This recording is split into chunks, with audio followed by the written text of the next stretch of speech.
Hello everyone. Welcome to my third podcast episode in this channel. In this episode today, I have a very dear friend of mine and also a content creator and an executive coach. If I ever recall his name, the one thing that comes up in my mind is perseverance. He changed his career multiple times from a physiotherapist to director of operations and production and now an executive coach and a content creator. He decided to live up his dreams at an age where no one can dream of. Let's watch this video to know more about his journey, his mindset throughout, and what challenges did he come through. This video is especially for everyone who is willing to change their careers and are hesitating about it. So I hope through this conversation you get an idea and you get the motivation to take the leap which you have been contemplating since years. Let's start this conversation. Hi Utkarsh, how are you? I'm very well, Aditi. Thank you for that very kind introduction. Whenever someone introduces me, it gives me the chills, like so many things happen in one's life. And I truly believe that every one of us, each one of us has a beautiful story to tell. So thank you for allowing me to be here and share my story with your listeners and audience. It's equal pleasure of mine to invite you. And I met Utkarsh in 2021 in an entrepreneurship competition where we both were representing our companies, and our companies, like few of the value systems of both of our companies were similar, which clicked among us, and we had a conversation further. And since then, we have been in touch through different platforms, and of course, we connect to each other once in a while to help each other out as well. So I'm so happy that today we are having this conversation, Utkarsh. So my first question to you, Utkarsh, is I would like to know how your journey has been so far as a coach and a content creator. Thank you, Aditi. Yeah, I think to summarize in one line, the journey has been grueling, but yet very rewarding. I think I began this journey back in December of 2020 when I decided to quit a very purposeful, high-paying job. But the mission at that point was that I have to be on my own, and B, touch a billion lives positively, which is the mission statement of my life. And that led me to take this leap and become an executive coach, help others be their best self, and then also on that journey become a content creator. So the initial few months, Aditi, were actually very good, where business was thriving. It was seeming that, I made the right decision. And I was kind of getting to a place where I thought now there's only one way, which is upwards. But then there was a time in that journey in the last 18 months where right in the middle I saw a big dip in my work, and that was a very difficult time, because that's when you see a more negative or a difficult space to be in, that's when you start to doubt yourself that what I did, was it right or not? Should I have continued with my job? What on earth was I thinking in quitting a job and becoming a content creator? And there was a point when I was talking to like close friends like you and saying that, guys, I think I should go back and do a full-time job, and this entrepreneurship, content creation, this is all bogus. I don't want to continue anymore. But then, you persist because you feel that there's something higher that you're still looking at, and finally things start to turn around. So right now, I think in a good space, Aditi, enjoying this opportunity of helping others and creating content on different channels. So, yeah. Okay, lovely. I mean, it's so lovely to know that when you arise through the challenges and you yourself become a totally different person in and out, and the aura which you carry around also impacts your work and the people around you a lot. Yeah. Absolutely. Okay. Moving on, I'd love to know what's the best thing which you feel about your journey in this content creator and an executive coach? Why are you sticking to it? What do you love most about it? Yeah. To answer that question, let me take us a little bit back, which is when I started to work on my values. That what are certain principles that I have to live by, express those values in my work, in my personal life, and then lead to this word which is, I think, misused, abused, and overused, called authenticity. But I truly believe if you're able to live an authentic life, then you will be able to continue whatever you're doing in a very truthful manner, in a very mindful manner, or also in a very purposeful manner. So the five values that I work with Aditi, are excellence, discipline, growth, love, and freedom. And Oh, to me, nice. those values are getting kind of expressed every day when I do this journey as an executive coach and content creator, because I have the freedom to control my calendar.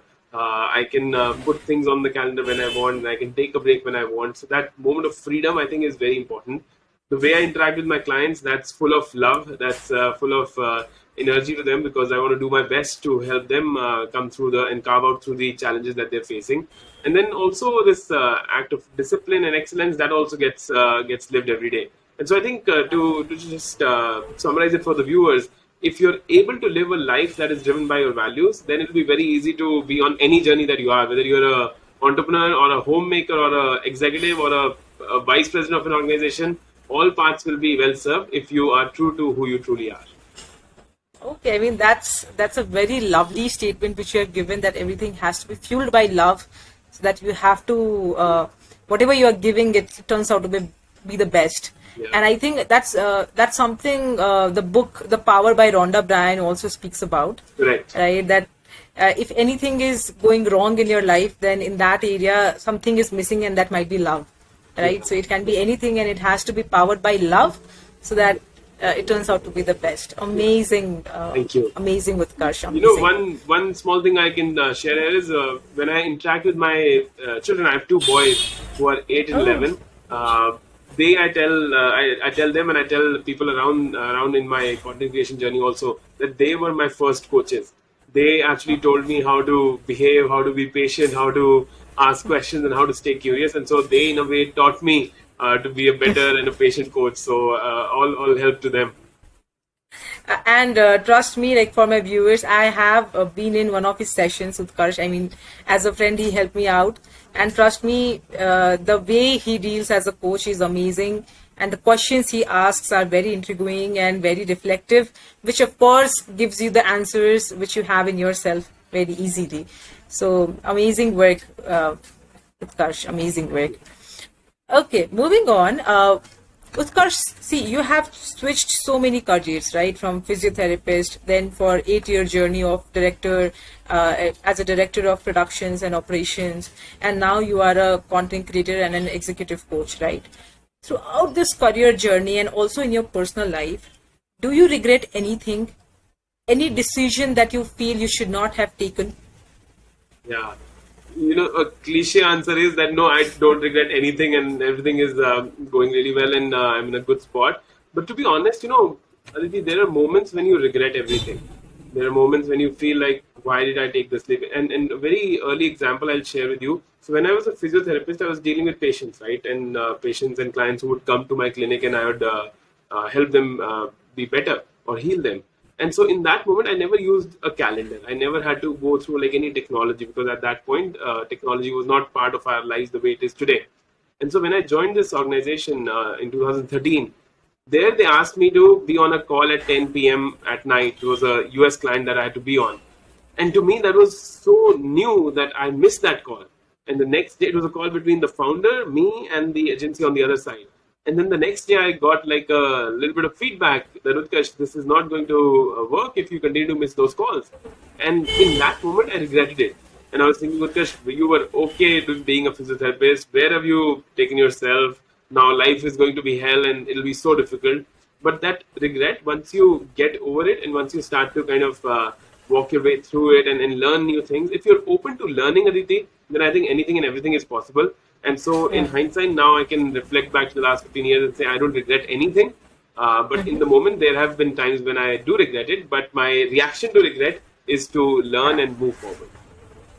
Okay, lovely. I mean, your reaction is it either it is your reaction or response that matters to any situation, right? And I think for your regrets, you have taken it as a learning and embedded in your life, which now makes a lot of sense. Yeah, Okay, lovely, Utkarsh. Thank you so much for sharing those incidents with absolutely. us. Okay, so moving on, how was your experience working as a physiotherapist, considering that it was your initial career choice, Yeah. initial dream, let's say, for which you gave most of your life? So, how was your experience over there? Yeah. I really enjoyed it, Aditi, because you get to talk to patients and heal them, and you see how you can convert someone's pain and someone's tears into a smile.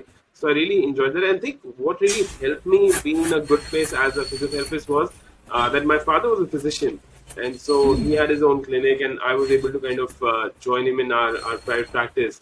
But I think as I reflect back, that why kind of what I took away from that journey of being a physiotherapist, I think the most important thing to me was this ability to talk to people, this ability to listen to their stories very attentively. Because as a physiotherapist, when you're attending to patients who are in their 60s and 70s and 80s, they want someone to just listen to them. Sometimes it's Yeah. not even about the pain. Sometimes it's not even about the condition that they are in. But it is all about that. How can someone just pause and listen to my story? And that's what I used to do. I very fondly remember there was a patient I had who was in her 80s, and she got paralyzed, and so she was unable to speak properly. But her children would say that throughout the day she would wait for that 1 hour when I would go to their house and treat her.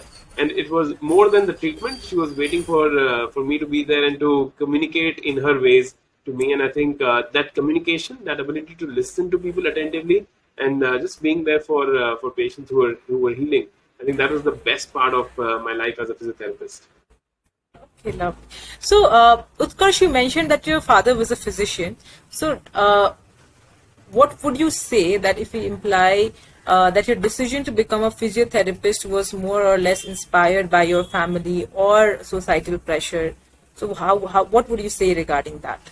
Absolutely. See, when you have a family in which your father is a physician and my mother a PhD in botany, so there's a lot of scientific rigor in the house, and so biology was in a way first preference. And I wanted to be a doctor, a surgeon to start off, but then kind of moved from surgery. Did not get into the PMT exams at that time. I think they were called. And so did not get into the MBBS program, but then physiotherapy was my next best option, and it worked out really well actually, because in a way I was not competing with my father. It was just something that supports him and supported our practice overall, and it was something that I really enjoyed. So I would not call it societal pressure, Aditi, whereas it happens in many homes and to many students. But for me, it was a choice that the environment kind of offered to me, and since I enjoyed it, I took it. But today, Aditi, in the 21st century, I think anyone should be free to become anything that they want to. And if there are young students and college students listening to this conversation, I would really appreciate they go and share this with their parents, because you can say that how can someone who has a master's in orthopedic physiotherapy now be a content creator or a coach? But anything in Yeah. life is possible, and so education is critical. But there's more to education than what just meets the eye. So I think we all have an open field in front of us, and you can be whatever you want to be in life. In fact, the main purpose of this video was also the same. See, because a lot of times we have put so much of effort in our studies. Like, let's say we have become a doctor, right, after studying for 5 to 6 years, and then further fellowship and studies, and then later on, let's say 10 years fast forward, we don't feel that we want to stick to that profession, or let's say being an engineer, you want to switch to someone else, something else. Yeah. Then we feel that what will people say, Yeah. what my family is going to say, how am I going to cover the expenses and everything. All those questions arise which hold us back from living our dreams, and which was once our dream. It's not necessary that dream has to be there, the same dream has to be there all our life, right? This Right. The main motive of this video was to inspire those students or professionals so that they can also live their dream irrespective of whatever field they are in. Yeah, no, absolutely. And one insight I can offer is that when you leave from one profession to the other, you're not actually letting go of what you learned. Like, I don't remember the muscles and the bones of the body, but I remember the skills that I learned through that time, right? So I can still network with people, I can talk to people, I can listen attentively. I used to do a lot of marketing and sales for my own clinic and build partnerships. So that collaboration, that partnership, that sales and marketing behavior, that still continues and can be used as an entrepreneur and a coach as well. The question ultimately that one needs to ask, if today was like the last day of your life, are you really enjoying what you're doing? And if the answer Yeah. is consistently no, then I think it's okay to shift your career and go whatever path that you want to be on. Okay, lovely. Yes, very, very true, very true. So, Utkarsh, what made you switch from physiotherapist to going into a completely different field as a director of productions? Yeah. So, what made you do that? Yeah. So early, it was back in 2012 when I was doing really well as a physiotherapist. I had three clinics and I had a fitness center, a mobile physiotherapy van. But I always wanted to have a deeper impact on the planet, like how to touch more lives. And so I was trying very hard to make sure that somehow technology could be inserted into the field of physiotherapy, where I could see patients on Skype or maybe consult someone in Mumbai or Bangalore. But at that time, this idea was not being supported because people are thinking that physiotherapy, you have to be in a clinic, you have to be in physical contact with the patient and the doctor. But now that all has changed because of COVID. But at that point, it was very hard, and there was a lot of resistance that was being offered to me. And so that made me feel that it's time for me to start to network with people to see if any other opportunities are available in the world. And then through a personal contact, I met this professor from Columbia Business School who was very gracious in offering me a job at their institute. But it was a 3-month probation period. That if I can prove myself for 3 months, then something can happen. Else I have to go back to my physiotherapy days. And so for a year, Aditi, I did my physiotherapy and I did a full-time job at this organization. So it was like a 12 to 14-hour day that I used to have. And it was a lot of hard work. But I think that hard work ultimately pays off. And so initially, when I joined this organization, I started to do a little bit of marketing. Told you about the call that I had, but it was not working for me. And so finally, I saw that they wanted to convert all their content into digital, and I thought that was an opportunity for me. So I started to play with the camera, learn those skills, and that ended up making me head of production for that organization. Okay, that's very nice. So, what were the challenges which you faced while you switched your career from a completely medical field to a something digital or let's say production field? So I was okay with my flexible identity. Like I was okay that if today I'm a physiotherapist and tomorrow I want to be something else, I was okay with that. And I had that growth mindset that I'm not going to be fixed right now and say that, oh, I only know physiotherapy and I cannot learn anything else. So that mindset, I think Aditi really helped me. The initial challenges were a lot because it was a completely new world. I remember I used to have a Windows laptop, and this organization used to have all Macs. And the first time they offered me an Apple MacBook, and I was like, what do I do with this? It was so hard to just operate it. But then gradually, for a year, I continued to work on my Windows laptop. I used to email files to myself and then email it through the Mac laptop. So I was learning all those skills. I think what is really important is, I would say, 3 things. One is that you start to build a flexible identity, that you're okay letting go of who you were and you want to move into this new phase of your life or new patterns of life, for example. The second thing is that there'll be a lot of resistance and it'll be really hard for you initially. And so you have to be okay by working really hard, by working really smart, and making sure that you don't give up in midway. You have to give it your best shot for an X number of days to make sure that you can move to something new or not. And the third is this whole concept of learning new things, Aditi, unlearning and relearning whatever is needed. I think if you stay with that approach, that I have that growth mindset, I have that learning mindset, which I tell my coaches also, then I think you'll be able to make it happen, able to switch the career or anything for that matter. Okay, very nice. So, Utkarsh, let's talk about your current career right now. First, like some of our viewers might not know what an executive coach does. Yeah. So, can you please first explain what an executive coach does, or what do you do as a coach? Sure, absolutely. So let me use an example which our viewers will very easily understand. So imagine a team like Manchester United, or a basketball team like Los Angeles Lakers, or the Indian cricket team. They are great players, all of them in their own senses, Virat Kohli as the captain, but they all still need a coach. And the coach not necessarily has to be a better player than the team, but the coach is really good at making sure that they can direct the team in the right direction. And that's what Aditi, a coach, does. As a coach, I'm never going to say that I'm like a subject matter expert on finance, on fintech, on crypto, on design, on whatever you're doing as the founder, as an executive coach, and as an executive in an organization. But what I'm going to say is that I am an expert in making sure that I create an accountability bridge between us. I will create that space where you'll be able to reflect on the challenges that you have, and you'll be able to come up with solutions to your own problems by very intentional questioning that I'll bring to the table. And that's, I think, the overall summary of a coach. A coach does not mentor you or guide you, okay, just take this path and this path will be your path to choose. But they actually help you to find your own path in life. And I think that's the most empowering bit about coaching that I find. Okay, that's very lovely. And whom do you coach to? What Yeah. kind of target audience do you coach to? Absolutely. So I'm currently coaching anyone who's trying to make a career switch, because my own experience of doing multiple career switches helps me in that. The second is I help first-time managers and senior managers become really better at how they want to navigate their teams, how do they want to delegate, how do they want to learn these people skills that are really important for them. And third is that when you're a senior leader, then you have developed certain biases, certain beliefs, and certain strong mindsets about things. And if you feel that your growth is being stopped because of those, then I help you break through those mindsets and move to the next level. So these are the three main categories, I think, Aditi, that I really enjoy coaching and helping people through. Okay, that's very nice. So, Utkarsh, what were the challenges or in this journey of becoming an executive coach, especially in the times of COVID? I think you switched in 2021 to this career, right? So, what was the most challenging or the lowest day you had to face in this journey Yeah. as an executive coach and content Yeah, creator? that's a great question. Makes me reflect on so many challenges over the last couple of years.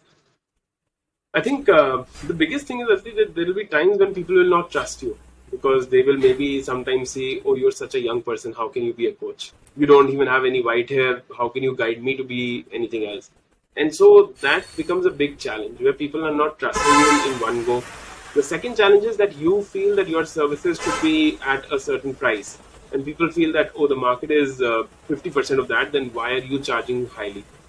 I think through these challenges Aditi, that come for, I think, all of us in so many different ways, where as an entrepreneur sometimes we're trying to find the product market fit, when we're trying to do research if our product idea is right or not. I think what we need, and the third thing is that there are so many coaches in the world. There are so many of everything in the world. Then why should I be the next in line, or why should I try to get into the same structure? I think what has really helped me is that from this self doubt, I've been able to move to a state where instead of saying that, why should I do this? I say, if not I, then who? And if not now, then when? And that Yeah. reframe, that affirmation that I've been repeating to myself every single day over the last 2 years has really helped me go through some difficult times and still come out smiling out here to say that I'm here and I want to coach and I want to do better. And the other thing is that you need some pillar of support. So whether you find a mentor, whether you find a coach, whether you find support in your family, you want some support that you can lean on and you can go back to, saying that, guys, I'm having a difficult time. How do I get better here? And so I think that overall, Aditi, were the challenges, and this is how I was able to reframe that. Oh, and also the affirmation which Utkarsh has been talking about, that same affirmation led me to start my own YouTube channel. I think I had a conversation 2 hours before I shooted my first content, and which I had been contemplating for over a year. I had all my accessories and everything over out. I had my team plan out the content ideas and everything. But then just to show up to that camera, Utkarsh's affirmation was the first thing and which helped me out. And trust me, it's the best. If I can create content weekly basis through his affirmation, you can do it to whatever you want to do, if not even creating content. Absolutely. Thank you for being a supporter and validator there, Aditi. But I think that's what your viewers need to get through this conversation. Just build that affirmation for yourself and make sure that it is very strong. Make sure that people can laugh at it, because if you look at my mission that I keep repeating in my YouTube videos also and overall, that I want to touch 1 billion lives, and people can laugh about it, but I'm okay with that, because I am, in a way, I believe in myself and I believe that is something that I want to achieve in life. And once you have these ingredients, then it'll be, as I said, it'll be a grueling journey, but it'll be very rewarding. So keep going on that journey. Yeah. So Utkarsh, now for majority of them who are thinking to switch their careers or to switch their subject matter of study, it's very difficult to convince your own family, and I think that's one of the most biggest setbacks which you have to go through. So, was your family supportive about your decisions regarding experimenting with new stuffs, or how was their reaction to it? Yeah. I would say they were very supportive. Really, there were times when they did not understand it fully, but they were not always vocal about it. So I would say it was a mixed bag. And since I've done it multiple times, now in a way they've given up on me also. That you never know what will Utkarsh do, and maybe 5 years down the line you'll see me open a dhaba in somewhere in the hills in Shimla or maybe somewhere else. But that's what happened. Where early days they would maybe doubt me, but they would still be supportive. Then if the bad days would come, then they'll be like, Utkarsh, you did the wrong thing. And they would say that too. But then when things get better, then they're again back to supporting me. I think the bigger support that you're seeking here, Aditi, is your own support. Because if you start to doubt yourself, then it'll be very difficult to achieve anything that you're set out to. But if you have that conviction, if you can convince yourself that मैं तो ये करके रहूंगा, I will make it happen, then this path becomes a little bit easier because ultimately people around you, whether they're family, they love you dearly, they love you unconditionally, but they'll still have their perception, they'll still have their biases. So make sure that you first believe yourself really well. Take small steps so that you don't disrupt the system. Don't just quit a job or quit your business to go to the next level, but make sure you take those small steps which create some kind of a safety net around you. So that if you succeed, then that's great. But if you fail, you still have some safety net that you can fall onto so that you don't disrupt your family and your systems. Okay, lovely. And I think your son, both of them, are going to also learn a lot by seeing you and probably taking you as a role model.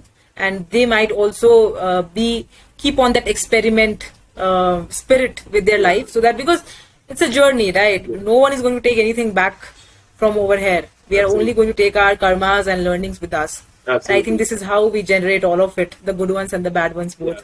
So it's up to us how to. I was laughing very hard because it could be the right opposite, where the right, some days they'll say, Papa, don't try and coach us. We don't want your coach. And they'll be very honest and blunt about it. And they would argue with me, and I was like, in the middle of the argument, I'll tell them, like, how are you managing your emotions right now?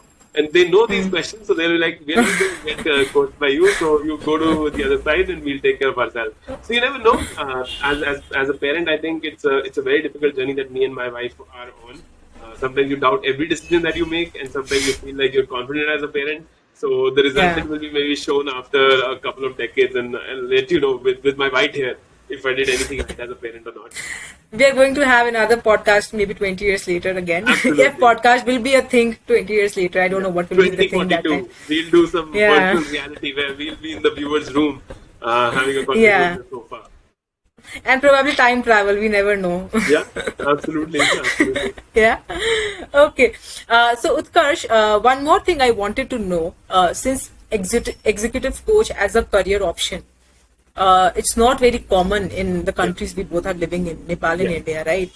We might have heard this term from abroad, right? But we might not see many people practicing it very now and often. We might say as a corporate trainer is one thing, but coaching one-on-one is another thing, right? The first question in those terms from my side is, what were the skills you had to learn despite your inborn talents? You had to learn to take this decision that, okay, I want to be an executive coach? Yeah, that's a good question.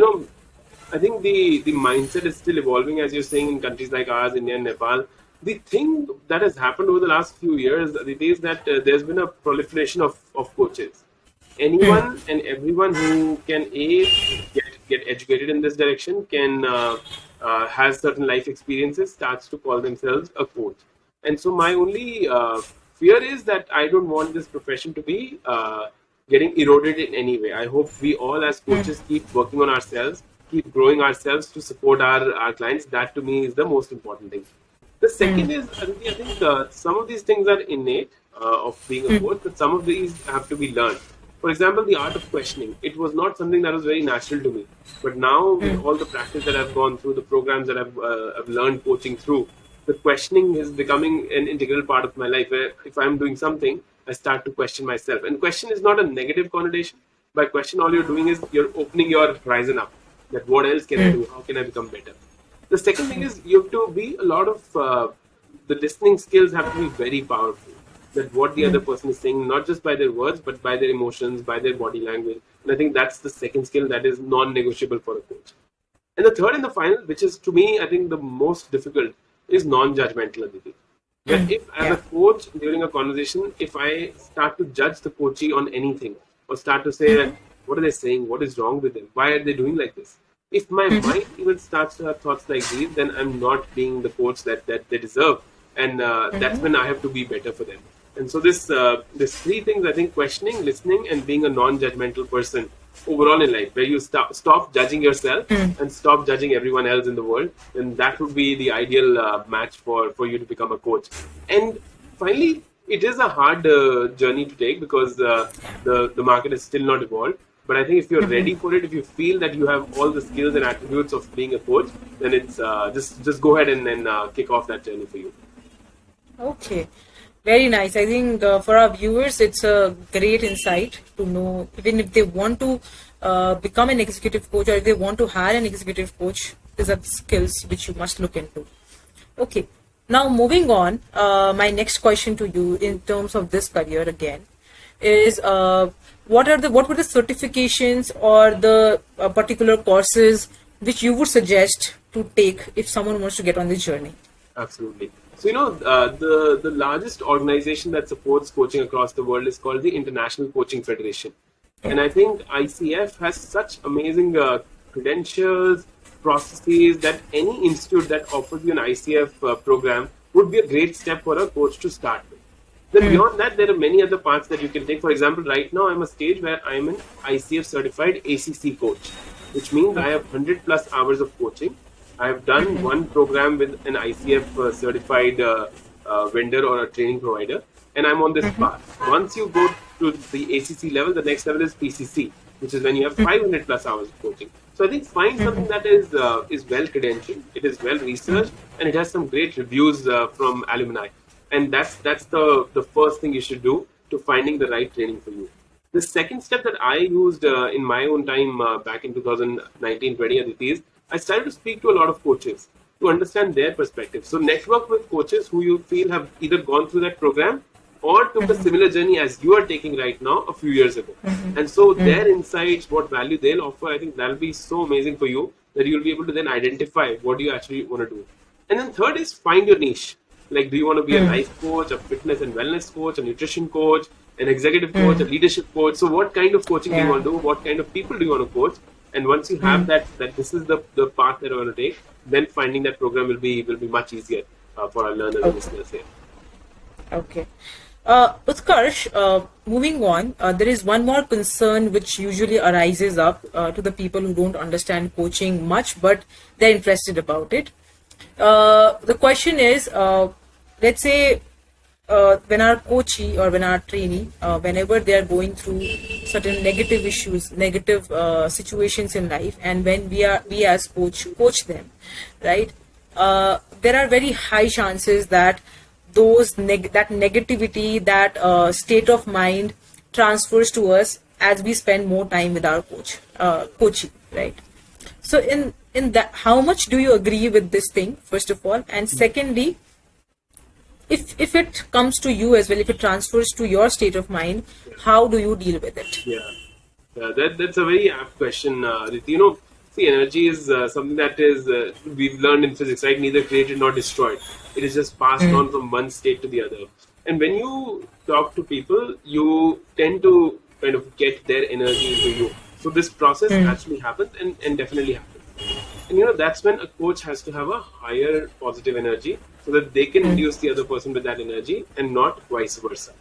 Having said that, there will be times when you'll feel low energy, when you'll feel that you need to pause and take care of yourself. So absolutely do that. Find ways to take that pause. Find ways to just detach from your coaching. I particularly try that between two coaching sessions, I at least have a 15-minute break so that I can recover myself from the emotional energy that has gone through the coaching process.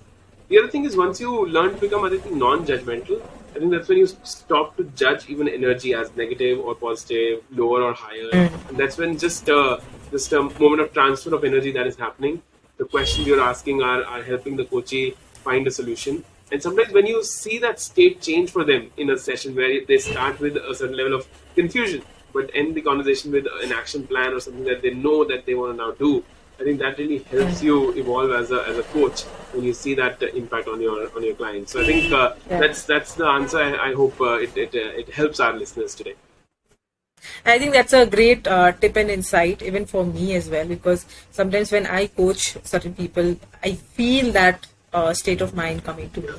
And somewhere or the other, it affects your own personal life. But for the ones who are already into this coaching industry and the ones who are thinking to, I think it's a great insight for all of you to understand and apply this into your coaching methodology.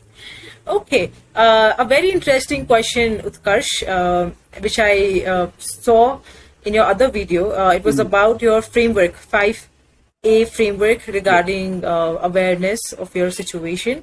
Yeah. I would love if you can share about that framework which you have created for yourself. Absolutely. Yeah, that framework, Aditi, is becoming like a universal framework for me, which you can apply when you want to navigate your emotions, which you can apply when you navigate your career change journey or anything for that matter. And it's a very simple 5-part framework. The first level of that pyramid in a way is that you start with awareness. Whether you're talking about career change, whether you're talking about your emotions, whether you're talking about how much you're learning or not, or how you're feeling or not, you start with awareness. That what am I doing right now? Why is it that I want to change this? So ask yourself these questions that help you develop that awareness of how you're feeling, what you're doing, and who you want to be. Once you have that awareness of the first level, the second level to move to is that you start to accept things. That when you're looking at different things around you, then there'll be something will be your strengths, there'll be your weaknesses, there'll be your areas of improvements, and there'll be environmental conditions that might support you or not. For example, if I want to change my career and my financial status does not allow me to do that, the responsibilities from my family do not allow me to do that, then I have to make sure that I don't disrupt the system so much and I accept that reality. Having said that, once you accept that reality, you also accept that change is still possible. And so that's when you move to the third step, which is you start to act. For example, I cannot leave my job, I know, but what can I do on the side? What can I do on my weekends? A job is only 50, maybe if your employer is wanting you to do a lot of work, then it may be 60 hours a week. But the total hours that we have each week is 198. And so you still have 138 hours. If you sleep for 7 hours, you still have enough hours left to pursue another passion, to pursue something else. So how are you going to act upon it? How are you going to use that time? How are you going to be wise about it? That's the action wala part. The fourth step is, once you know what actions need to be taken, then you accelerate that journey. How do I make it faster? How do I make it go sorry. How do I make it go even at a higher pace? And once you can accelerate that, that's when you leave achievement. The fifth and the final stage is achievement of your body, mind, and your soul being in a state of balance. Okay, I think that's a very lovely framework, not only for a career, but also for your personal life too. Because until and unless you're aware of your situation, of whatever it is, and accept and again take actions for it, you will be stuck in that situation. Absolutely. Right? And I think it's a very amazing framework which you have developed and which you have applied to your own life, and now it will be taken as an example so that we can apply in our own lives too, and maybe move forward and achieve a lot of things. Absolutely. Okay, so Utkarsh, I have my last question to you, and this is probably something for our viewers. So, everyone from our generation specifically, we have this habit of complaining, right? And we complain so much that we don't have time to learn anything, to try something new, right? As you said, max to max you're going to work is for 60 to 70 hours of job, right? So what can the young generation take away from your story and your journey so far so they can pursue what they want to and still move on with life? Thank you for that question. In my children's room, there's a poster, and I think this quote is attributed to Zinedine Zidane, who was a great football player from France. And he said, I was crying one day because I did not have shoes till I saw a man who did not have legs to play football. Yeah. And I think that's what we have to learn, that in any threat that we have, in any adversity that we have, we also have an opportunity. And it is up to us how we perceive that. There's in the Stoic philosophy, I think it is attributed to Epictetus, where he says, every opportunity has two handles. One will be like an opportunity, and one will be where you'll be complaining and being a victim about that. Which handle do you want to pull? I think that's what we need to ask ourselves every day. That in this present moment, things might not be right, but what can I do to improve it? How can I be a better version of myself? How can I learn something new? How can I find a way to find a new identity for myself? And I think it's a choice that each one of us has, and it's not necessary, Aditi, for everyone to find that higher calling. It's not necessary for everyone to pursue something larger than life. It's okay for where you are, but then be very joyful, be in a very stable state of happiness, of being the best version of who you are in that moment. Because whether you are an entrepreneur, founder, whether you are a business executive, whether you are a homemaker, whether you are anything, you should be just satisfied with where you are and who you are.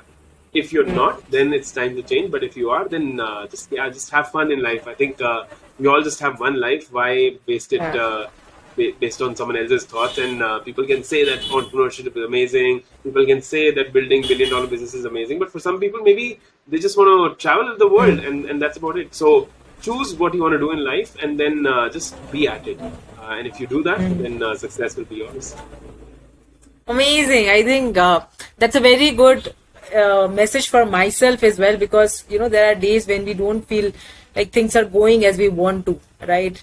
I think this is the message which we all need to inculcate and accept it, and of course be satisfied, because wherever you are, that was also once your dream to be where you are right now. Absolutely. Right? You're so true about that. And we need to be grateful. So at least we have reached till here. Correct. And probably the life is too long. Maybe we'll reach somewhere else where we Absolutely. want to. Right? Just have fun where you are. Yeah, have fun where you are. Yeah. Thank you so much, Utkarsh. Thank you so much for joining this conversation. I am 100% sure that once we'll be watching this video, we'll be gaining a lot of insights, and probably this might also be their sign to do whatever they want to, right? So hopefully you all will enjoy this video. Please do subscribe to the channel, to this channel, and to Ignited Neurons channel, which is Utkarsh channel. I will link in the description his channel's link and his website, so you can look up to him, you can look up at his work, and if you feel that you require coaching, you can of course reach out to him and seek his amazing coaching to better up your life. Thank you so much, Utkarsh. Have a great day, and I hope everyone will have a great day too. Thank you. Thank you so much, Aditi. Bye. Take care.